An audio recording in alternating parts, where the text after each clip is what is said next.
Warning, censorship. Warning, censorship. Warning, censorship. Welcome to the Rebel News live stream, ladies and gentlemen, on this, a Friday, September 24th, 2021. I'm David Menzies, and my co-host today, let me tell you about my co-host. She is the human embodiment as to why they call Quebec La Belle Province. She is the Shawinigan she-devil with a sword. She is the Khaleesi of Quebec City. She is Alexa Lavoie. How you doing today, Alexa? I'm going fantastic. Excellent. Well, you know, I almost said Sheila Gunn Reid. She's my usual co-host, but Sheila is on assignment, working very busily. And I think Andrew says, the high-energy one, he's cutting some more promos for Yacht Rock Radio. So I am so delighted you happen to be in Toronto. You are our Quebec correspondent. And I got to tell you, folks, did she not knock it out of the ballpark in her election coverage? You know, just going after the leaders, the candidates, and even though she was given the bum's rush, it never shut her down. She just was in the pursuit of journalism. She's a real fighter and a real fantastic addition to the team. I'm so happy you're co-hosting the live stream with me for the first time, Alexa, before you go back to Quebec. And I'll tell you, folks, you know, we're on YouTube with our 1.5 million subscribers. That's why we don't want to burn the bridge on YouTube. At one point, I'll get something whispered in my ear by the producers, either Justin or Andrew, and that'll be when things get too hot for us to handle on YouTube. We don't want to get deplatformed. We don't want to lose that audience, so we will take the off-ramp and we will go on to Odyssey and Rumble and Super U. And when you're there, if you can, because we're not like the mainstream media, we don't stick our hand into your pocketbook and take a donation out involuntarily via your taxpayer dollars. If you can give us a tip on those platforms, and that's why we can keep the lights on, so bear with us with that. In fact, you know, the censorship, by the way, I should say on YouTube, folks, is so severe, I can't even say what we cannot talk about. Do you know that, Alexa? Yeah, exactly. I only use initials. One is VF, one is VP. I'll let you wannabe Riddlers out there try to figure it out what it is that we cannot talk about. Isn't it amazing the Silicon Valley censors in the land of the First Amendment are so restrictive when it comes to chat? Well, Alexa, so much to to discuss right now in terms of what we have on the live stream topics. I saw you flag a couple of videos from Avi Yamini, who is just absolutely knocking it out of the ballpark down under. Well, what do you know? Australian police violence, Australian police state reactions. Before we go to those video clips, you've seen what Avi is reporting. I got to tell you, as one who was arrested by the Montreal Police Service, I thought those cats were the worst of the worst. But compared to what's happening in Australia, geez, the Montreal Police Force looks like the Keystone Cops. What do you say? I did watch the video, and I saw like police everywhere. They are surrounding from them, and how you can live without anxiety, like to be always like being like, I don't know, spy by them. Oh yeah. They actually spy because of the drone, because of the police, because of the helicopter. And what I look like in Montreal, and Quebec, what we had last fall is fall. Yeah. Sorry. I thought it was crazy, but when I look at Australia, it's a step further. Like, and I'm just a little bit worried that's coming to Quebec maybe this winter. Well, you know what? We'll have to keep an eye on that, and we will cover that. And you know, Alexa, spying is one thing, but it's beyond that. They're cracking heads. They're shooting pepper spray into the faces of people, and these are Australian law-abiding, tax-paying citizens. These aren't terrorists or agitators. They're using rubber bullets. They brought out the anti-terrorist unit the other day, and on their own citizens. this is this kind of crap you see in Venezuela or North Korea, not in a Commonwealth country like Australia. How nice it is. It's the citizen with their tax that pay for being assaulted and mistreated. That's beautiful. Right? It is shocking. And you know what? As always, folks, the proof is in the pudding. A photo tells, it says 1,000 words. I guess a video says 1,000,000 words. So let's get first to Avi's Australian police violence video right now. Or maybe not right now. We're training a new guy, folks, so bear with us.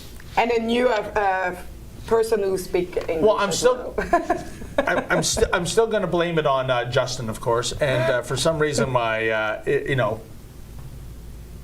Can we go to Alexa's story first? All right, you know what, folks? We're still queuing up the Australian videos. So, well, guess what? The vaccine passport kicked in on Wednesday, which coincidentally happened to be McHappy Day. But you know what? Wasn't a whole lot of McHappiness at McDonald's, especially when there was a Toronto area McDonald's that gave the bum's rush to a senior citizen who was indeed double vaxxed but didn't have her papers, please, to prove it. Our own Alexa Lavoie and Mocha, they paid a visit to that McDonald's to see what was shaken other than the bacon on the Egg McMuffins. Check it out. This is a very serious problem. We have a very serious problem. Vaccine, you can call my doctor. She was vaccinated, and you asked her to leave. Yeah. Do you find that normal? We still have to have proof. That's the law. You have to show the proof of that with the ID. If you don't show it, then you cannot dine here. So what is the difference between yesterday and today for the proof of vaccination? There is no difference. You still have to show it. And why is he doing? I'm actually asking. So you don't want to answer? You have no right to do that. Even you have no right to do that. Yeah, I have the right to do that.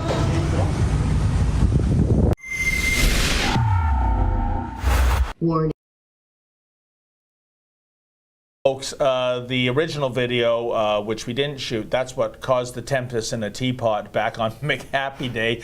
A senior who had the double jabs, didn't have her proof, and was treated, I think, very disrespectfully. I mean, you know, Alexa, the very idea that these restaurants, and you know, and I have sympathy for restaurants too, because the government has made the employees into law enforcement officers. The hostess is now a bouncer, right? And that is unfair.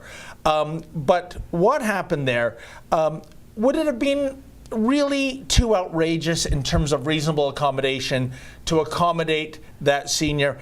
There's plexiglass partitions everywhere. The staff are wearing masks. Even if she wasn't doubly jabbed, I don't see her as a risk. What were your thoughts on how she was treated?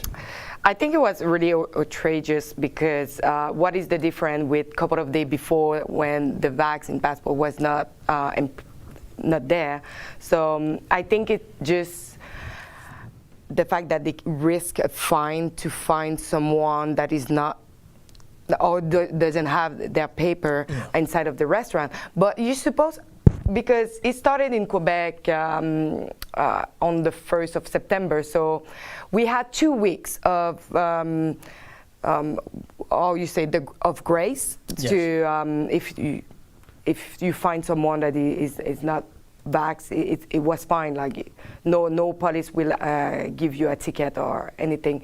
But I don't think here in Ontario you have the 2 week of grace here. No, on the contrary. What I found shocking, Alexa, was that first of all, Doug Ford said, I think we're going back to July in the timeline. No vaccine passport. I don't want a two-tier citizenship status for the people of Ontario. Those who are vaxxed, those who are unvaxxed.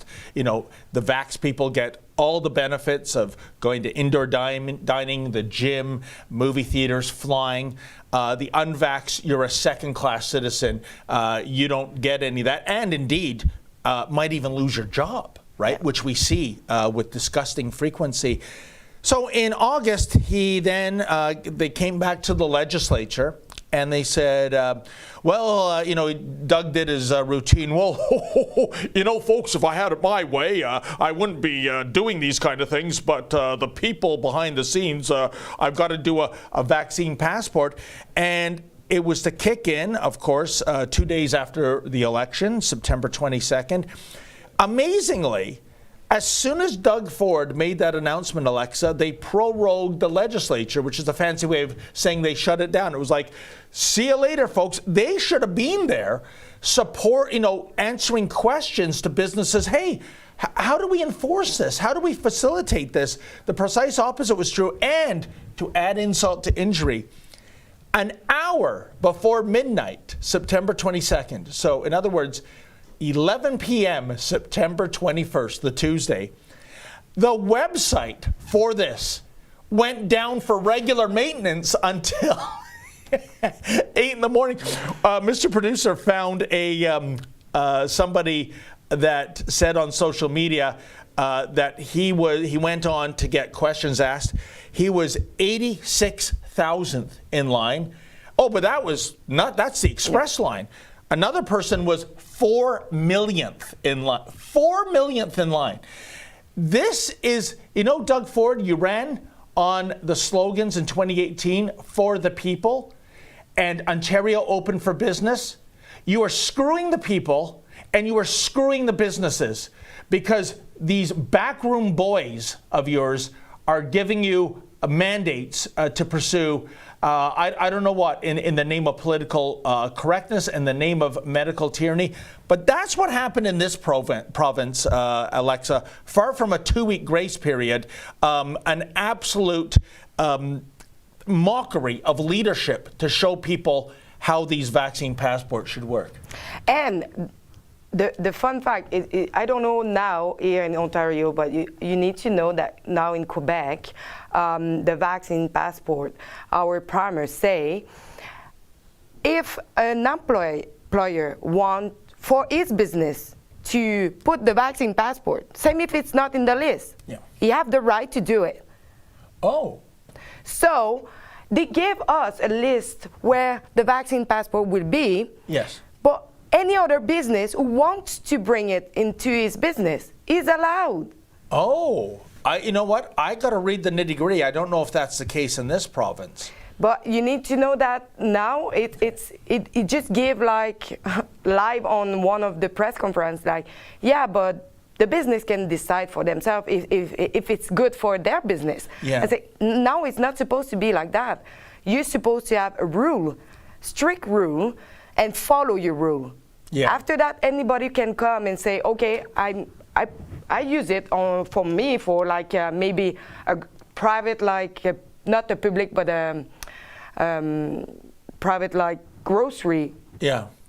But that's food. You're not supposed to use it there. That's correct. There is an exemption for retail, right? You don't have to be double vax and you don't have to show proof of vaccination, right? Yeah. And they have to do that, folks, because if you can't buy groceries, you starve and you die of starvation, not COVID, right? Yeah. But Alexa, getting back to the video that you and Mocha shot, what I found frustrating, and it's not your fault, of course, was that you were trying to find out why the staff were so mean to this senior citizen. And she didn't go down there wearing trouble on her shirt. She wasn't trying to cause a scene. She just wanted to buy a hamburger, for goodness sakes. And yet the management there, they weren't giving you answers about their appalling customer service, but they were more concerned about you filming them. Meanwhile, there's cameras in the ceiling all over McDonald's. What did you make of that response that you and Mocha got? I tried to just get an information like, why did you push away this old woman who just wanted to eat? And it was like, you film me illegally, stop that. And he tried to call the police when I went outside, and I was like, you know what? You're not in the toilet. I can film you. I don't need your consent for it. You know, Alexa, for the life of me, like when you're outside and you're filming someone, frequently we get people saying, you do not have my written consent. And I have to tell them, we don't need it. You're in a public place, right? So I don't understand why there's this mindset of some people who think that we need their permission to do journalism. We don't. And if we had to have that, journalism would cease to function. So it's really something else. Well, anyways, you gave it the good old college try. And what we should do now, folks, all of you viewers that are on YouTube, as I said earlier, if you could kindly take an off-ramp on the information highway to Odyssey, Super U, and that good old Toronto kid, Rumble. Ramble into Rumble, you'll see, as a dealership used to say here in Hogtown, because we're going to get into dicey territory. And as I said earlier, I can't even say what the dicey territory is, but some of it will be in Avi's videos from Down Under. So in the meantime, we are going to, as they say in Quebec, we're going to bid adieu. Did I get that right? Adieu, or is it bonsoir? Bonsoir. Bonsoir. Bonsoir to YouTube, because there's